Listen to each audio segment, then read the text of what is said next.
Hello, peace family. Super excited that you guys are all joining us here. Welcome to season 2, episode 3. You have tuned in, but do me a favor before we get into this thing. Share this out on your network. Let's make sure we're creating engagement. Let's get people in the house. Go over to YouTube. Find us at CTN Media. We're changing the narrative in media, but of course, we're not doing it without you. So share this out, create engagement, and keep supporting independent Black media. We appreciate y'all. We see all the love. And to all our amazing supporters that text us after the show, why don't you just engage during the show? We'd love to talk to you right here, right now, in real time. Let's change the narrative today. This is conversation for the community. We do it for you. Let's see here. Welcome to 7 Generations Black.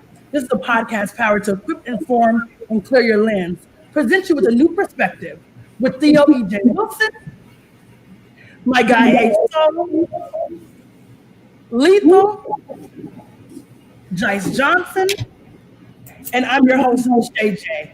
We are 7 Generations Black. Somebody got to go mute. We got a weird ass echo. I know. Who's doing that to me? Y'all trying to embarrass me today on a Tuesday? All right, cool. I think we're good now. Excellent. Go ahead and share this out now that our echo is gone. Share this out. Today we are gonna hop into some really juicy conversation. I think this might be one of my favorite ones. We haven't even started yet, but I feel it in my body. Today we are talking about the responsibility of leadership, but we know this is just part 1. Imperfections of leadership. So when we talk about this, we're going into a lot of things. I'm gonna hit you with the red pill alert first because I know this could get heated at any time. Red pill? All right, this is your last chance. After this, there's no turning back. This is your opportunity to stop listening and tune out now. If you do, well, the story ends and you wake up in your bed and believe whatever you want to believe. However, if you take this 7 Generations red pill, you stay here with us in a liberatory discussion and we show you just how deep the rabbit hole goes. The choice, as always, is yours.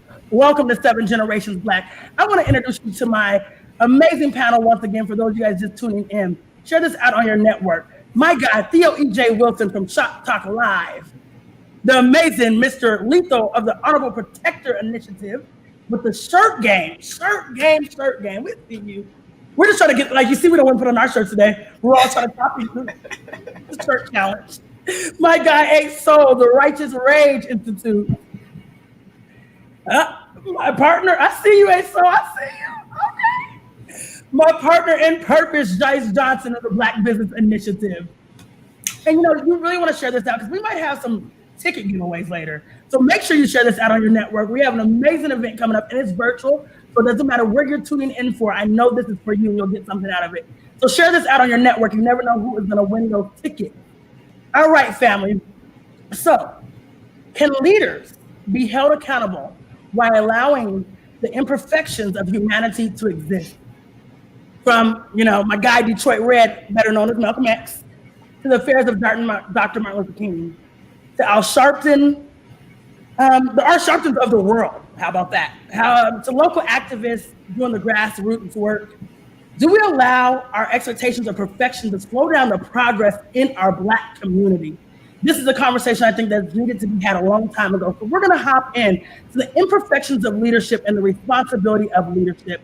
I just want to kick this off with somebody who I think might really take us in the right direction with this conversation. When I started looking at leadership and what does leadership really mean, I think that's one thing we have to set out there. What is leadership? The word gets thrown around so many times. So now when you look at Forbes, it says a great leader possesses a clear vision, is courageous, has integrity, honesty, humility, and a clear focus. Great leaders help people reach their goals and are not afraid to hire people that might be better than them and take pride in accomplishments and those they help along the way. So we know we look at this from a 7 generational lens and we look at it from a Black lens. So we'll talk about this, but let's jump in there into the imperfections of leadership. Theo E.J. Wilson, let's talk about it. What is the responsibility of leadership? What does leadership even mean? Let's just jump into it like that. Well, the first thing leaders have to have is the vision. How can you be a leader if you don't know where you're going? You got to know a direction, lead people in order to be a leader. So that's the first thing. The next thing is that we know that folks are not perfect, but understand that you will be held to a higher standard in the spotlight. It's just what it is. And if you don't like that, don't rise to the spotlight, or be very careful about how you go there.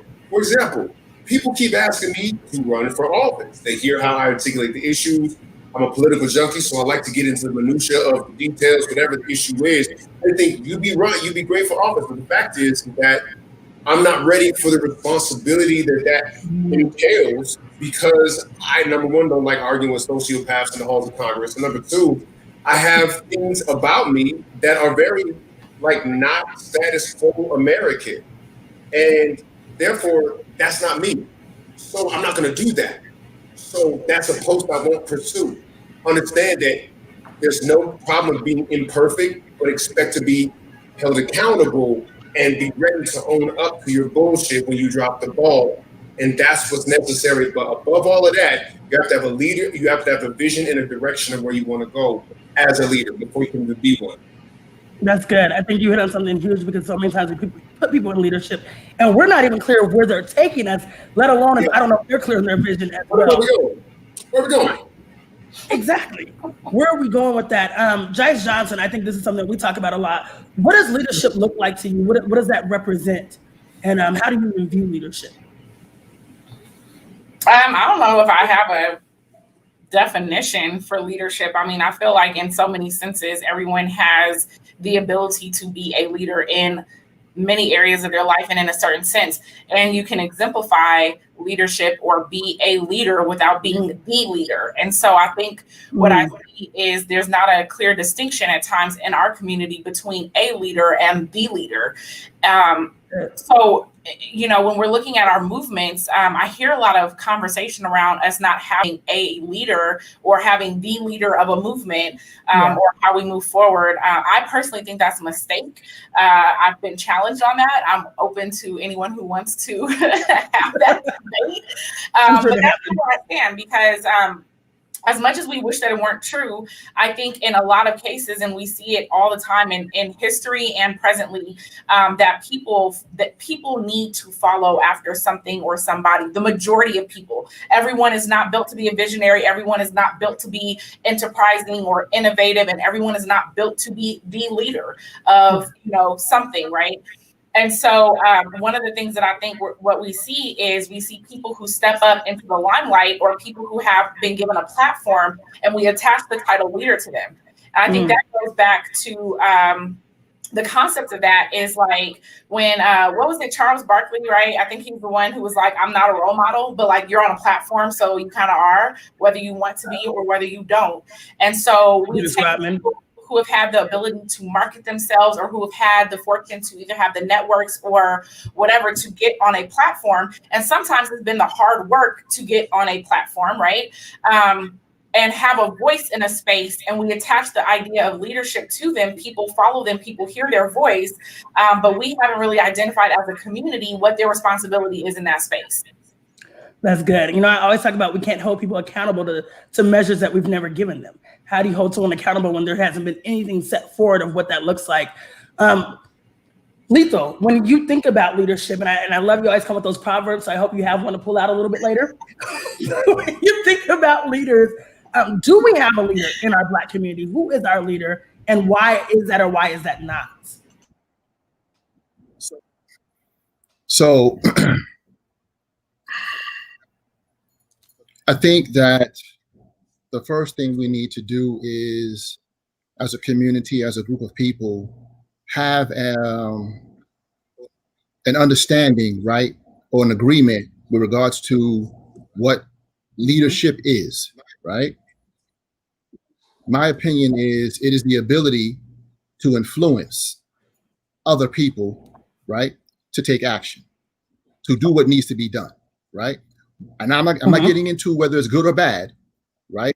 We're just talking about what leadership is, right? The ability to influence people. But I think that in order for a person to be a leader, or before we can talk about a person's leadership, that person must first know how to be a good follower. Absolutely. And we have to understand what followership is.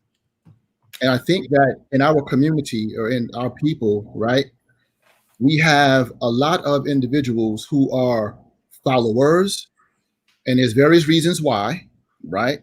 To Theo's point earlier with regards to, things about him that he's just not ready to step out there in that forefront, right? I don't blame Theo or anyone like him who wants to be, the person behind the person in the backdrop and behind the scenes. You understand what I'm saying? Given what we know about the assassination of characters. Yeah. You understand what I'm saying? These are real things that we have to take in consideration, right? But I think that to your question, do we have a leader? No, we have leaders, and we lost 2 of them this past weekend. Mm. You understand what I'm saying? Yeah. 2 of them in the brother Chadwick Boseman. Absolutely. And the elder, Big John Thompson. Yes. Georgetown University. Coach Thompson, yeah. Who stepped out there into the streets of DC at the height of the drug game, the drug season, the crack epidemic, right?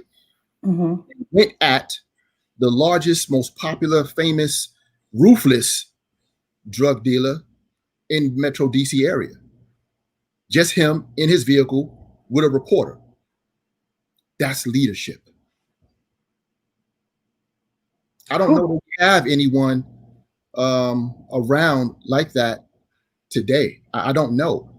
And I say that because of the interconnectedness of society now through the advent of social media platforms. Mm-hmm. You see what I'm saying? That's a tough question. I think everybody, I'm not one of these individuals who subscribes to just blindly following someone, right? Yeah. To something that the brother H. Soul said earlier on, qualify your network. Boom. You understand what I'm saying? So I don't follow somebody because that's who I'm told we need to follow, right? For example, we mentioned Al Sharpton, right? Nobody elected him. I'm just speaking the truth. I'm not disparaging the brother, the elder, right? I'm just saying the community didn't come to an agreement, right? He's just the individual that when you understand the game, the media goes out there. And if you watch this documentary called Yusuf Hawkins, Storm Over Brooklyn, I lived through that. You understand what I'm saying? I lived through it, right? I have family members that knew that family. You understand what I'm saying? But there's a point that's made in that documentary where the media was talking to the family, the brother Moses, his father, and was basically saying, hey, who do you want to speak for your family? Who are you going to get? Why don't you get Al Sharpton? Yeah. You understand what I'm saying? And we have to understand these types of things, right? There's a difference between who we choose as our leader or leaders and who get chosen for us. That's a good point. When I think that segues me into my next place. So when you think about the expectations of a leader and the expectation of them being perfect, whether they're chosen for us or we choose them, what does that look like in our Black community, and how has that made us maybe more even divided than ever? You're mute.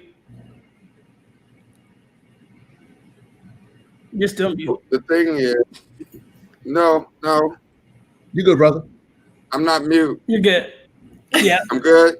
Nope. Don't be playing with me today. Don't be playing. That's what. Listen, Black people are crazy. Black people are crazy. We're as nutty as we can fucking be, and we're not inherently nutty as Black people. We were made to be nutty by living with some of the greatest nuts on the planet, right? And so nobody else could claim to spend 400 years with this man that has taken over North America and claim to be sane. If you think you're sane by living in this house for 400 years, then you need to get the fuck away from me, because that shows exactly how nutty you are. So if we start from the premise that we don't have no damn sense, then we can move forward with some clarity. But the thing is that you know, it's very difficult to hold an insane person or people who are so toxic and so sick towards each other to any type of standard, including getting better. If you ask Black people what health is, you'll get anything from Schlitz malt liquor to, you know, yoga postures and poodles. Like, it's just, it runs the gamut. So because we're not a monolith. yeah, we're not a monolith. In our craziness, we have a whole swath of nuttiness that you can choose from. So the point here is that as a Black, if you emerge as a Black leader, you have to know that you are going to deal with the projection of your people in their nuttiness onto you. That's what leaders are. Leaders are just people we project who we really want to be, who our faults are, who are, right? We project those emotions onto and those traits onto a leader. The best leaders are those leaders that are completely vacuous, and in the Western sense, are completely vacuous, and whatever the people want them to be, that's who they are in that moment or whatever, what have you. So to answer your question, if you emerge as a Black leader, you are going to be attacked, you're going to be ridiculed, you're going to be tried to be snatched down, you're going to be backstabbed, you're going to be everything dirty dog up underneath the sun, right? And that's because, and let me say,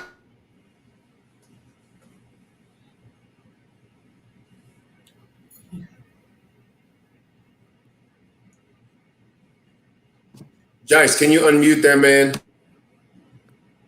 stop. Yes, unmute himself. Emotions, Smokey. That's Shay doing. Is you over there playing again? My hands like this. You're gonna have to go get Brother Jeff in just a second if you keep up this. Behavior. So as I was saying, Black folks is crazy. If we're going to, if you become a Black leader, and here's the beautiful thing, we can really get deep in this show because I've been in meetings with Theo where our leadership was being put on the line, attacked, and, you know, drawn out and all kind of scandal. And niggas showed up to the meeting with microphones up underneath their jackets and shit, right? Trying to hold people accountable. Right. So we can talk about how dirty Black people can be towards people who, listen, I've had people ask me to step down from leadership, and my question to them is, step down from what? I'm not the head of any, right? You're a hater. Black people innately are haters of leadership. We hate leadership. And to Lethal's point, and he really hit the nail on the head with this. It's not by election that people, like, leadership emerges, right? If you watch Roots, homeboy in the bottom of the boat didn't say, listen, can we hold an election? I am the leader. This is what we need to do. Right. No, this is the dude that didn't give a fuck, who was probably from a warrior class, who said, listen, this is the way that we're going to, if you don't want to do that, then go your route. So Black people need to, first of all, study leadership, understand what it is, understand what it is not, and stop being fucking haters towards other Black people who are willing to stand up and say and take shots in ways that other Black, listen, Jice said it. Most people don't want leadership. Why? Because it comes with the type of critique that doesn't allow you to play the background, where your thoughts get critiqued, your ideas get critiqued, your haircut gets critiqued, your accent gets critiqued. Most people don't want that smoke. Right. They don't want that smoke. So it's much easier for them to sit back and critique that and be envious of it than to say, listen, I don't want that smoke. Homeboy's going to take it. Listen, I love Black leadership. That's why even when white folks and Jews want to come after Farrakhan and all the issues that I got with Farrakhan, I'll never I lived in DC in 92, 93. If it wasn't for the Nation of Islam and the Fruit of Islam in DC, I may have not made it through Howard University. You want me to slam the leadership of this man because he has some things that we both disagree with? No, I won't do that. So we throw out our babies with the bathwater, and Black people need to stop that. Man, you hit something big, and I kind of want to tap into that a little bit. And my conversation piece on that is when you say that we critique our own, and I think this is the thing, is we critique our own harder than we critique anyone. I never see a white person in leadership that we hold to the same level of accountability that we hold a Black person. Why is that? And how do we get out of that mindset of the Black person has to be completely perfection, but the white person's been leading you the wrong way forever, and there's no pushback for that? And I'm gonna say this real quick. It's because of Christianity. Christianity has done that. We think that we have to sacrifice our messiahs that rise. We put our Black leaders on a cross and we let them hang there with our judgment because we have been taught by white folk that Christianity means that you have to destroy the Black body in order to have some type of resurrection, some type of heyday, some type of mountaintop that you get. And so in European Christianity, in the way that we deal with each other, where we feel like Blackness must be crucified in order for it to be purified, then we are going to continue to deal with this bullshit in the Black community where every Black person has to be crucified before they're verified. White that's a second real strong, systemic, like deeply rooted issue that we have acknowledged in 2 weeks that come up out of that system, right? So that's something. We need to focus on that in a future episode. Yeah, I've been having my pen out because I'm a lifelong learner. So when y'all are talking and y'all are really dropping, I'm like, oh, let me write that down so I can, But you said something, because I think when we're talking about this idea, this expectation of perfection, right? This is the part that gets me. In our minds, we know that perfection doesn't really exist, right? Like, we know people are fallible, we know people are human, and it's really easy to make excuses for your people, your friends, right? Your homie did this, but you have a whole lot of excuses for why your homie did whatever it is that they did. But when it's somebody outside of your immediate circle, or it's somebody that has the limelight put on them, we like to tear them to shreds about all of their humanity. And I think we have to recognize and be able to figure out how we begin to separate out someone's humanity versus the ideas that they have, where they are fallible inside of their human life, which they're going to be all the time, right? And I fall victim to that all the time, because I just posted a video on my own YouTube channel, and I like to critique myself. So as I went through and I was listening to it, I recognized, I said, well, I don't really put out that much information on my personal life, but it's because of that, because I've watched leaders who I see doing really good work in this area get shredded over here for this area that has nothing to do with the work that they're doing, right?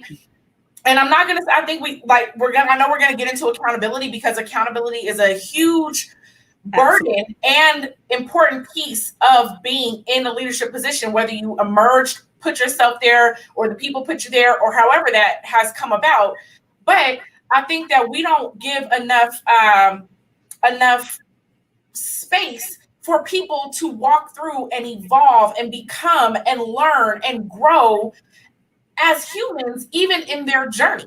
And so when I started this out, I've talked about places where I've evolved. If you had listened to me 4 or 5 years ago, you would have heard me telling you, what's the point in voting? Right? I said that came out of my mouth. There's no point in voting for the Black community, right? Then I learned. And then I really started digging in, and I was like, oh shit, we absolutely do need to vote. However, we need to hold our vote in exchange for something. So now it's not don't vote, it's vote in exchange for something that benefits our community, right? That's been a process that has evolved. If you wanted to go back and listen to a clip of something I said way back then, you could try and tear me to shreds in this election cycle, because you haven't seen the evolution that I had to go through to understand why it's important for us to play in the political scene and why it's important for us to play to win. That's huge, Jice. I think you hit so many things in that. And like we say, you do better until you know better, then you do better than that. And so it's the thing is allowing people to be human, allowing people to grow, allowing people to evolve. I think a lot of this plays a big role too now. I mean, it's always been a thing, but even now with social media, there's a lot of people's personal things that are on the forefront. How much of a responsibility is it for a leader to hold some of those things private? Is it a leader's responsibility? Because like you said, that's something that you and I are very big on. We don't share a lot of personal things. Like there's not a lot. You see my lifestyle is public, but my life is private. And so how much of a leader's responsibility is that so that they can lead in the proper lights? And anybody can answer that. Well, I'll tell you, it's very important to keep some of your cards to your vest if you're in the spotlight. When me and my queen got together, we were together for like 6 months before I even put it out there. You know what I'm saying? Like we were together for a long time. We even held the pregnancy under wraps for a little bit. You know what I'm saying? Forever, like the baby was basically here. It's like, and then the baby, right? Yeah. That's what it was like. I've always been told that the most powerful weapon is the one that nobody knows that you have. And that becomes amplified once you're a leader. You see what I'm saying? You have to have the ability to at least it's actually even more important that you come with some element of surprise when you're in the spotlight, because it makes sure that you have in some level of autonomy. The thing that helped me out was, my lady, she's extremely private, That's just, she don't like the spotlight. And like navigating that, all the eyes on me was a very tough thing for her. But I found it's actually better when I leave some things in her hands. You see what I'm saying? Because that means that like I can actually keep these things to just us, right? Also understand that in the age of the internet, shit's forever, Once the mugs is online, it's immortal. It'll outlive you. You know what I'm saying? Right. And so it's just, you see what happened to Kevin Hart. He had a tweet come back 11 years later to stop him from hosting, you feel me, the friggin' Oscars. Understand that's the world you live in. And as just a community person right now, someone call me a leader in the community, that's a different level of scrutiny than if I were to run for public office. Because if I run for public office, then that's like public dollars. And since I got public dollars going in my pocket, that means that the public can be all up in my shit. You see what I'm saying? Versus me, who just serving. Y'all need to just focus on the service that I'm doing to the hood, and that's it. That's what needs to happen. And you got to keep some cards to your vest. So here's where I disagree with that with Theo on this one. Not disagree so much as in approach, but as in realistically. Truth of the matter is that the way that people are destroyed and the way our Black leaders are destroyed is the revelation of their secrets, not the revelation of their truths, right? And so what I have learned to do is to put all my shit out there, right? Because if you put all your shit out there, then Lauryn Hill says it on her MTV album, right? Put all your shit out there so that ain't nobody going to, can out you or threaten to out you, or the people that rock with you know how they rock with you. So people that rock with soul knows that soul is in polyamorous relationships. I don't have just one. So if you see me out in public with another one, then don't trip, because I already told you. And if you do trip, then you're tripping, right? Right. It's not your responsibility. It's not my responsibility. But that took a process to get there, because I didn't know Negroes were as deep as haters as they are about anything that a person may have. Now, see, here's where Jice is wrong on her issue.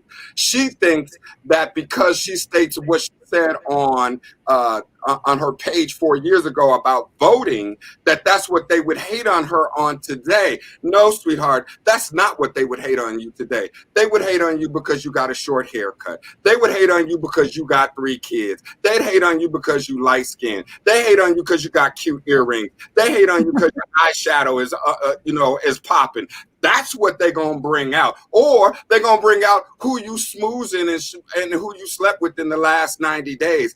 That's the type of stuff that Black folks on some old Atlanta housewives bullshit. I wish it was politics that they would say, let's hold her accountable to the way that she voted 4 years ago, or what her thoughts were 4 years ago, and let's critique that analysis. Shit. Now, I actually lean a lot closer to H on that side in terms of like, because I do not speak out a lot about my life, right? But in that sense, and this is one thing that I'm very clear about, I'm not gonna say there's nothing, but I'm gonna say there's very, very, very few things that I would feel any kind of way if it did get out. Right. So just because I'm not out here putting all my information out on wherever, right? But if something did come out, I would be pretty much okay with anything that came out. If you know me, I'm real petty. I'm petty as hell. I talk a lot of shit. Now I don't disparage people in public. I don't do the call out. I got a whole lot I don't. But if you get close to me, I will say what I say. I say what I feel. I try to walk and do the things that I feel like are right. What I do learn from is the fact that everything that I've done isn't always right, or every way that I've thought isn't, always right, right? That's the evolution process. But if you were to address something that I've done in the past, or even address something that I've done now, one, I'm not going to be defensive about it because I don't just do shit just to do it. Like, I have a reason why I felt like I did that, and I'm open to you telling me that I'm incorrect, right? But I think because we struggle with correction, we don't like to be corrected. We don't like somebody to tell us about something. We don't like for people to, give us their opinion, thoughts, or critique, whether asked for or not asked for, whether elders, whether friends, whether neighbors, whether a random person who's seen us wherever. We struggle with that, right? So this is where I feel like where leadership and the community kind of clash is leaders don't like to hear from the community in a lot of cases, and the community likes to tear leaders apart. And so even though we have the same end goal, kind of sort of loosely set in mind, right? Like everybody, Black folks want to be free. How we get there, the people who are leading the efforts, the people who have the innovative ideas or the vision in order to get us there are still human and are still fallible. And these things are constantly in conflict and clash. And I feel like these are the things that stop us from being able to move forward. Because in some of the space that we've been in, the Black agenda was when we were hosting the Black agenda here, it was like, who's going to be there? That was one of the questions we kept. Who's going to be there? No matter, it didn't matter the content. It mattered the person. They didn't care about content, what I was going to receive, what am I coming to get. And I think that's a huge point. Jice, you're hitting so many things. And I want to actually hit this audience comment because it's going to actually segue us into this accountability tip. And I think a lot of things, we talk about, should leaders withhold telling the community that they are dating or married to a Caucasian?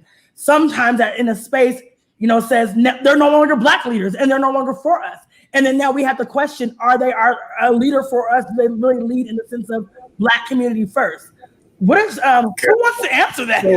So check this out. Check it out. Right. Here's something I struggle with. Here's something I struggle with personally. Right. Okay. How do you sleep white but fight Black? Hello. Okay. So here's the thing. Do you know with that? So I need some help with that. So that's Frederick Douglass goes out the window then, right? No. That's not what I said. No, because Frederick Douglass had a Black wife. The question I ask is, how do you sleep white, fight Black? Okay, and hold on. Okay, so my answer to that would be Frederick Douglass. So wait, everybody stop for 1 second. Share this out on your network. Whatever you guys are doing, stop and share this out on your network. This is a conversation that might trigger a couple people, but we have to have it in the Black community. Subscribe, like, share. Lethal, I want you to finish up on that before we go to anybody else. Can you please elaborate on that a little bit? So what I'm getting to is this, right? When you look at today, right? Your LeBron James and all the brothers and whatnot today, who are pretty much out here in the forefront, right? Fighting for our people, right? To be recognized and to have, their rights respected, right? Their inalienable rights respected, right? they have black women. You Public. You have black women, right? Married, not just dating, married, right? An established institution. Publicly. Okay? It doesn't change the fact that when they go to bed at night, you understand what I'm saying? And the children that they are raising are being raised by them and a black woman, right? And what my point is, I just want someone to be able to tell me, how can you sleep white in America in the context of Western European society? How can you sleep white, but at the same time, simultaneously fight for black? Hold on. Frederick Douglass is an example, but it doesn't speak to how he was able to do it. And the era is also different compared to then and now. Okay. Can we at least acknowledge that Frederick Douglass was married to a black woman for the most of his life, and he married a white woman at the end of his life? But we don't know what he Yes. But here's the point. Here's the point here. If you have, so there's 2 points that I want to make. First of all, in order to deal with that question, just imagine we're on the bottom of a slave ship. And who's going to stop the Mandingo warrior from going up top and shoving a blade into the slaver's neck because he slept with a white woman the day before? Come on, we're at the bottom of the ship. Who gives a fuck who somebody is sleeping with, as long as they are clear at where they're going to sleep with you? If you know that this is a systemic issue, if you understand that slavery is a systemic issue, if you understand that oppression is a systemic issue, then it's not about the skin color of the individual. What it's about is white supremacy. Whiteness and white supremacy have very little to do with a white individual. So what we as black people need to understand, and white people don't understand, we've gotten tricked into this whole race issue, who you sleeping with, who you bet. Now, if you're sleeping with a white woman and your loyalty is to whiteness, then that's a problem.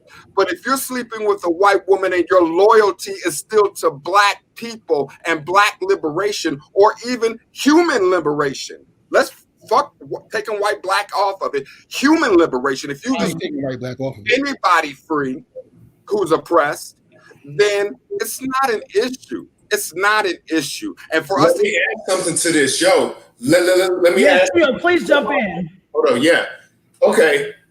You know who got a black wife? That nigga Ben Carson has a black wife. You're saying black wife. Okay. That's a false equivalency, though. That's a false equivalency. These sunken place ass Negroes is black together in the bottom of white supremacy. You know who had a black wife? That nigga Bill Cosby. You know who really didn't stand up for black folks until the very last minute, but who had a black wife? Barack Obama. Like, let's be honest about that, right? So let's put this in context, right? Those are false equivalencies. No, They are. Black man, black woman. What's the problem? When she says false equivalency, what she means is that's an excellent point. That's absolutely not what I'm saying. Let me hear Theo make this point, please. Calm down, okay? Because the bottom line is, like, I'm going to tell you personally right now. There was a time when I was out there being a bad boy, right? You know, I've been fighting for Shop Talk Live. I've been doing all kind of shit, right? There's a couple of white women that landed in my bed. That's what it was. That's what it was. None of that ever diminished my commitment to freedom, and none of that ever made me think that I wasn't black as hell. Now, who did I end up getting with? Okay. Who did I end up marrying? All right. An African woman. That's what's up, right? No time. And here's the thing. When it comes to who's willing to lay their ass on the line for some real shit, there's some Negroes who got black wives that ain't about shit. And there are people in the racial draft I would trade some of these Negroes for right now. I'm telling you right now. I would trade Candace Owens for Jane Elliott. And if a nigga was married to Jane Elliott, I'd be like, nigga, you all right with me. All right. So, and these are the facts of it. There's certain things. The bottom line is my penis ain't making the speeches, nigga. I am. Okay. I'm over here. Like, the bottom line is commitment and the fight. Now symbolically, who would you want? Idealistically, okay, Black family unit. We got to rebuild the Black family unit, and that's how we do it, and that's how we commit, and that's how we marry. But I'm gonna tell you, some of the white girls that I dealt with, I would much rather they would actually put their asses on the line and have actually done it, compared to some of these sisters right here who wouldn't do shit for Black people. Period. I'm gonna say this. I think this is a whole separate episode because there's so much in this that we really You started it, Shay. I did not. Liza Hurd started it. Liza Hurd. Me taking it back. I forgot how dope my panel was, so I forgot who I was talking to. Please forgive me for starting this. People are missing out. Wait. Let me state my opinion on this and pull it into our next point. Can I do that? Yeah, I need to pull into this accountability. I need to go into some accountability conversation. Right, let's talk about that. So I think we can all recognize how important propaganda is. And let me also recognize, as probably the only person on this panel who outright identifies as being mixed, I am not biracial, for those who are inquiring or would like to know, but my mother is biracial. My mother is Japanese and Black. So I have white traced way back somewhere, but immediately I do not have white in my family. So let me just state that before I get into this. I do believe that you can have a Black woman or a Black man genuinely love someone outside of their race. I see that as evidence in my own family. My grandmother not only went through 3 other Black husbands before she landed on her 4th husband, a Japanese man. In the 50s, she had 10 other kids. So there was no real benefit to this Japanese man to marry my grandmother outside of love, right? So I do believe that love does genuinely play a role in some cases. However, I also believe that there is a huge push that via propaganda to continue to mix the races. So in all commercials, TV shows, ads, things like that, you are now beginning to see a very strong push towards biracial and racially ambiguous people, right? Lighter skin, curlier hair, more Eurocentric features. Yeah. Those things are happening all across media, all the way across the board. Whenever the mainstream media has caught on to some notion, I always have my antennas up. Something is not right. They are not for the mixing of the Black and white community just for the sake of love, happiness, and peace. That's not what's happening. So, not that I happen to know 100% why. I have my ideas, but I do think that it's important that we recognize how often there are people in the Black community disparaging those inside of their own community and choosing whiteness as being a superior option. And that is a conversation that needs to be had. And it's certainly a conversation that needs to be had inside of the context of leadership and how we move forward, because we've all acknowledged in one way, shape, or form that representation does matter. And so I won't say that it's that you can't go, sleep white and fight Black. I do personally believe that you will have a struggle there. I have seen people who have wholeheartedly been for the Black community, and over time their fight has lessened because they're in this battle between their white significant other, whether it's their wife, girlfriend, boyfriend, or whoever, and others. I definitely acknowledge that you have fully Black couples who are not for the fight or struggle in any way, shape, or form. So I don't think that we can cookie cut the situation, but I do think that there's something to what that looks like on a larger scale. And I think that we should consider, although we recognize that when we do mix, that child comes out being Black and that our melanin is a dominating factor. There are also studies that have shown other countries attempt to whiten the population by mixing. And so we think we're darkening the population, but it could be by design that they are in fact trying to whiten the population. I'm not saying it's going to be successful or not, but I'm saying add that to your tool belt. Go and research countries or populations that have attempted to whiten the population by mixing and infusing a greater white population or a lighter population into their question, Jice. Yes. Answer the question, Jice. What is the question? Do I think leaders should disclose that information? No, yes. The question. The original question was, should leaders disclose that information, right? Or am I mean, we can go and find the original question. Yeah. But in my opinion, absolutely you should disclose, because if ever I should find that you were hiding your spouse, then I'm really gonna talk shit. Now that's when I would be a part of the council. Like, just know that I'm already going to talk shit. And I say that because I have several friends who are in interracial relationships. We are still friends. I have openly expressed my opinion, because at the end of the day, we're still all about the fight, right? So we figure out how to move forward. But my opinion is what it is. And if it was Becky or somebody else, then I hope that they learn how to choose somebody else. That's me. I'm just gonna say there's a lot of Black women are single for no reason. So wait, let me pull it into account. What? Why are you pointing at me? Lethal asked the question.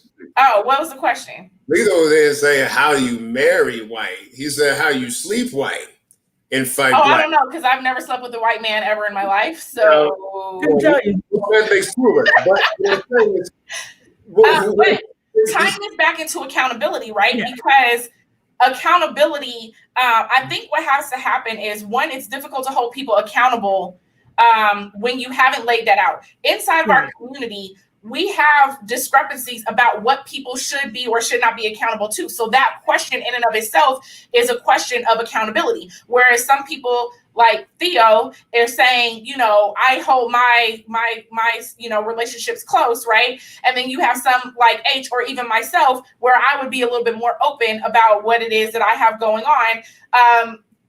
For transparency, for a number of different reasons. Also, because that's just not something that I have time to think about. So like, it takes effort to me to hold those things in. So when we look at accountability and the sense of accountability and leadership and what they owe us, and like we said, there's nothing that's really set out. I think that's where we really do a disservice to all of ourselves, because we don't have anything. Just like when we're talking about the Black agenda, we're like, hey, take the Black agenda to the mayor, but there wasn't a Black agenda. So when we look at that and what accountability looks like, how do we start in a 7-generational lens, clear cutting what accountability looks like, who leaders are accountable to, and how to really make sure we're checking one another. Like you said too before, a lot of time criticism is not a part of the game. They don't want to hear that. So how do we get to this space? We see, especially now, there's a lot of young leaders that are coming up in the game. And I feel like there's no OG that is really saying, this is how you do it. This is how it's done. So now they're just frolicking around, but it's like, but if they've been given no tools to fight this war, how do we hold them accountable? And who do we hold them accountable to? And where does this start? Because we have to get on track. Well, this is why I disagree with the idea that we don't wait, everybody. We don't have enthusiasm. Right. We don't have to make accountability something that is, so layered, right? It's very simple, right? It's the ability to account.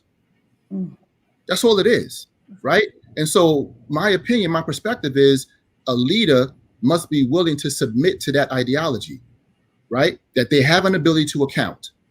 And if some questions arise about the things that they are doing from the community that they're supposed to be serving, then they need to account. Why? Because they have the ability to account. Now, if you refuse to exercise and or acknowledge your ability to account, then that's a different conversation. But we all have the ability to account for why we do or don't do what it is we're supposed to do or not supposed to do, and say or not say. Well, so here's the challenge. Here's the problem with that, Lethal. And I agree with you, by the way. But here's the problem with that. You have, it's not one monolith.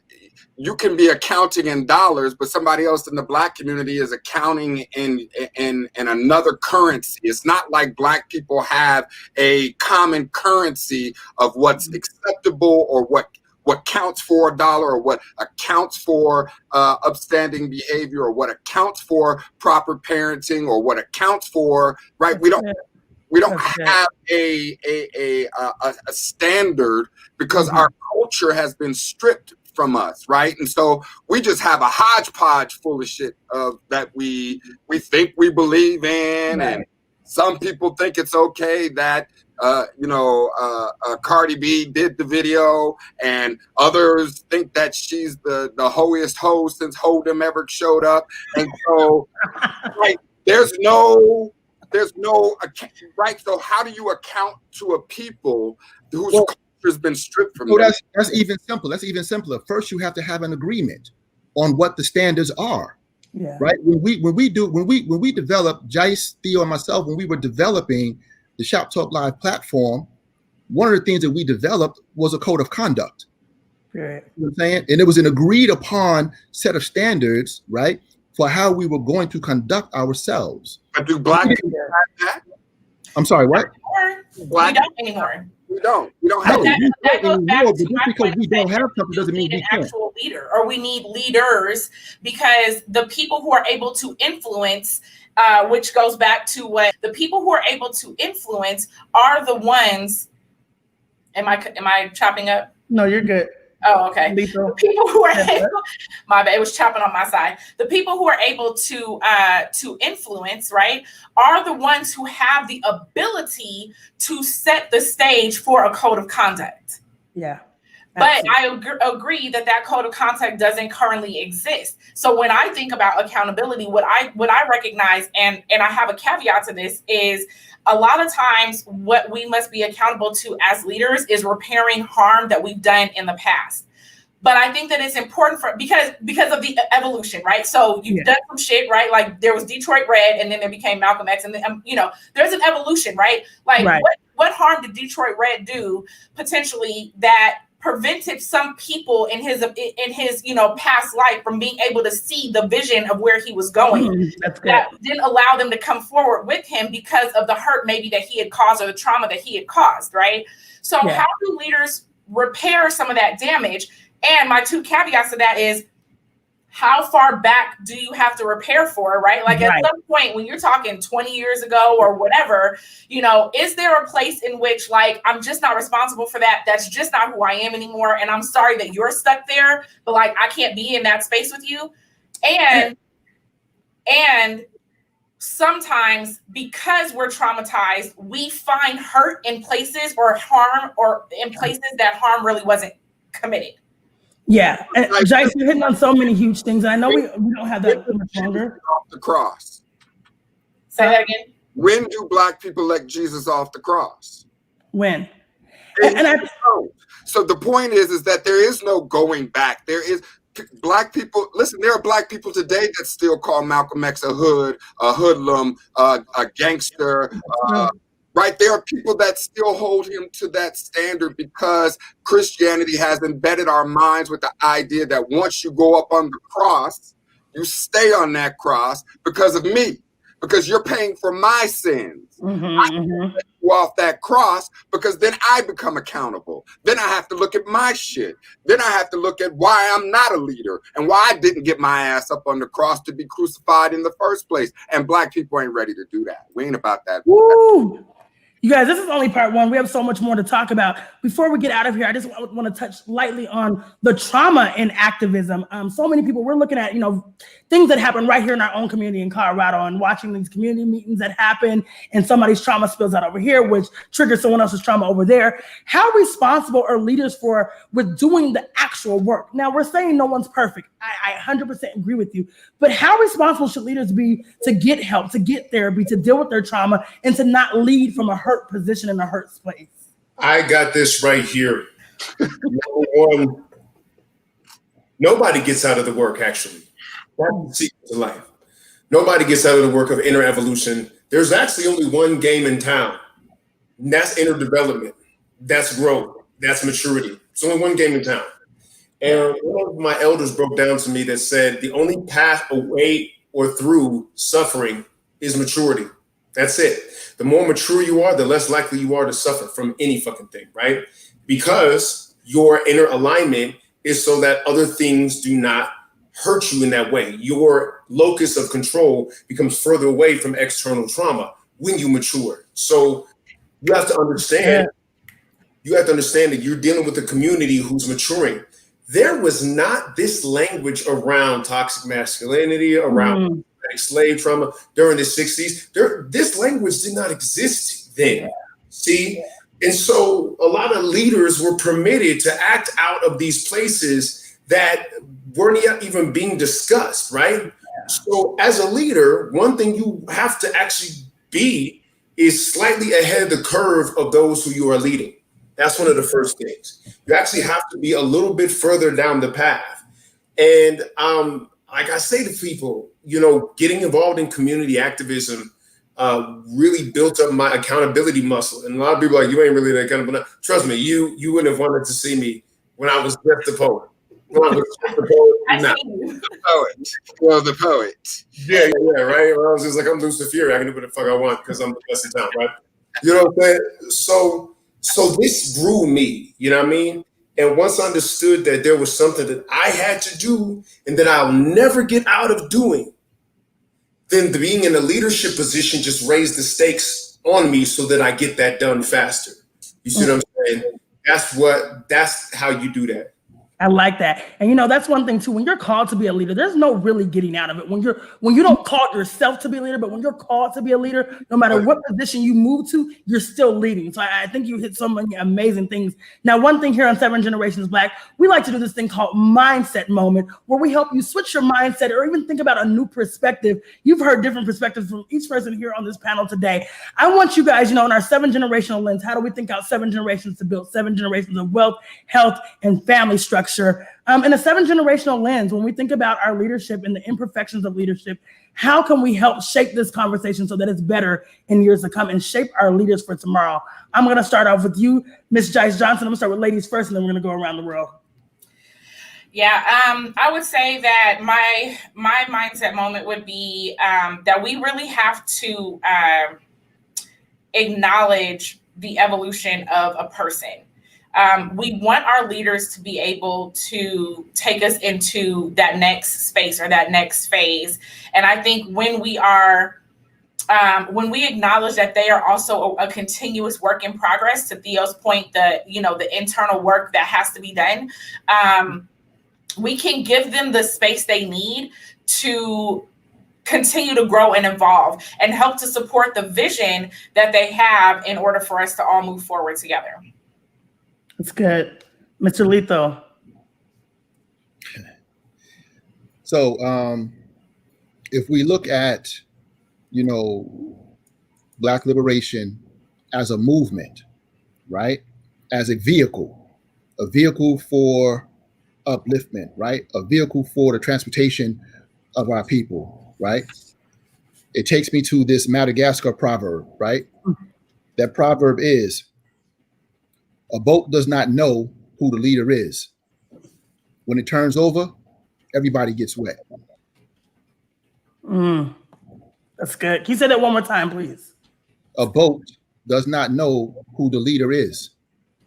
When it turns over, everybody's going to get wet. Just think about that.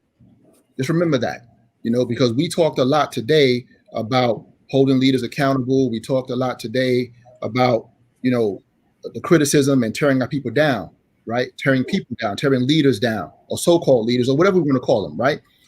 But at the end of the day, Black liberation doesn't know or care who the leader is. And if we're not standing together as a unit, as in unison with each other, when Black liberation goes, we all gonna go down. We all gonna sink. We all gonna get wet. That's good. I like that a lot. That's good. Mr. Soul. Yeah. So I'll start off mine with a quote. It's not as deep as Lethal, but that's a loss. He's great at the quotes. Yeah, he got it. That's it. That's his lane. But it's a quote, and I'm paraphrasing here. It says that there's never been someone that has stood up for his people or her people and have not suffered the indignities of those same people. So being a leader is getting dogged out by your people is part and parcel of being a leader. It really is. It just comes with the territory. And so if you're not really willing to deal with that or have that be part of your journey, then leadership is not the place for you. Secondly, I would say that I recently read a book called Tribes, and it's a really, really good book. Yo, yes, go ahead. Go ahead. What Tribes really talks about is it breaks down that for the way that you think, you will emerge as a leader for the people that rock your frequency. If you rock a frequency of people that are not judgmental, that are not all, trying to hold you to some moral standard from 2000 some years ago, if they're not trying to read you out of those people will collect amongst with you. They will bind together energetically, and that will be the group that you rock. That's your tribe. That's who you're a leader of. The problem is when you try to be a leader of people who hold a different set of moral standards, of historical views, and that's what we try to do with Black people. What we forget is that Martin Luther King was not the leader of all Black people until after he was murdered. Malcolm X wasn't the leader of people until after they was murdered. He was down for the Nation of Islam, and then his vision grew a little bit bigger. That when he became Malik al-Shabazz, only in their death did they become leaders of the whole Black, right? That they get put on the wall, and so they were tribe leaders initially. And so what we need to focus on is finding, identifying, and speaking to and nurturing our particular tribe, people that funk with you, that you ain't got to argue with all day to try to convince them that this is our boat and that our boat is valuable. To Lethal's point, rock with your tribe, find your people. That should be a greater part of our work instead of just trying to collect all Black people together. Collect those people that rock your frequency, that love you unconditionally, and that's your tribe. Rock with your tribe and go where you need to go. Man, your tribe knows your voice. That's huge. Before I let you wrap us up, Theo, I want to do something because I see so many people tune in. I got to invite you guys to the Black Boss Summit, and then I'm going to let Theo wrap it up with his mindset moment because I know his is going to take us to the next level. But before we do that, hashtag next level. If you want to go to the Black Boss Summit, we have some ticket giveaways. It is a virtual Black Boss Summit. We're going to show you how to pivot, position, and profit in the new norm. So this is not just a normal everyday conference. This is a real conference to get you to the next level. So do me a favor, hashtag next level. It's September 12th through the 13th, hosted by your girl Shay, Jay, and Jice Johnson, powered by the Black Business Initiative. It is going down, the Black Boss Summit. And we got my guy, E.T., the hip hop preacher. If you don't know his work, he's phenomenal. And then my coach, Coach Kendall. You are going to enjoy this, but you got to hashtag next level. We want to give out some free tickets, hashtag. And I see some coming on over here. There's some coming on that side. We'll figure out who it is, and we'll make sure we pull your name. But we do. It's virtual, and we want to see you there. Black Boss Summit, you guys. And then share it out on your network. Make sure you share it out with the people because this is for us. We know there's conferences all over the world for everybody else, but we keep it separate generations Black. So it's a Black Boss Summit. Theo, I still need you to hit the people with this mindset moment. So hit on something so huge for me, and it's like your vibe, your tribe will know your vibe. They hear you, they hear your voice, they feel your frequency. 7 generations Black. We're trying to change some things. How can we help change the scope of leadership? Well, first of all, we have to define our destination. I can't emphasize that enough. It's just where the fuck are we going? Because one thing that I tell people is reparation or separation. Been saying that for a while. But Moses literally did not go to Pharaoh and said, let my people in. He said, let my people go. If he let them in, you can't be surprised when Egypt stayed Egypt in this metaphor. See what I'm saying? And so a promised land must be defined, and we need to get there. We can only raise our children in the promised land. We can't raise them in Babylon trying to make it the promised land. Does that make sense? And so either we figure that shit out, or 7 generations from now, they're going to be having these same conversations. I need my descendants to have different conversations. I really do. You know what I'm saying? I looked at this video about the 92 riots in LA, and I promise you, every interview in there could have been taken today. The only difference was the hairstyle and the quality of film. That was it. And maybe some ugly cars. That was it. Everything else was like the same. You see what I'm saying? Yeah. How do we break the cycle of having to do this shit over and over again? And the fastest way to get there is to figure out a direction and just go. Because notice, if somebody holds up a sign that says, hey, can you help me push my car? Nobody's going to help. But if you see somebody just pushing that mug, and they just pushing, if they're just out there, they didn't ask for shit, then for some reason, the very sweat ethic of them going out there and just pushing the car will just bring motherfuckers in. And then before the car was pushed, you see what I'm saying? And that's what we need to do once we define a direction and then just push And when you do that, your actions more than your vibe will determine your tribe. That's what I'll say. That's good. That brings me to my wrap up. Great leaders don't tell you what to do. They show you how it's done. Period. Point blank. So if you're looking to your left and you're looking to your right, you might see a leader, but watch what they're doing.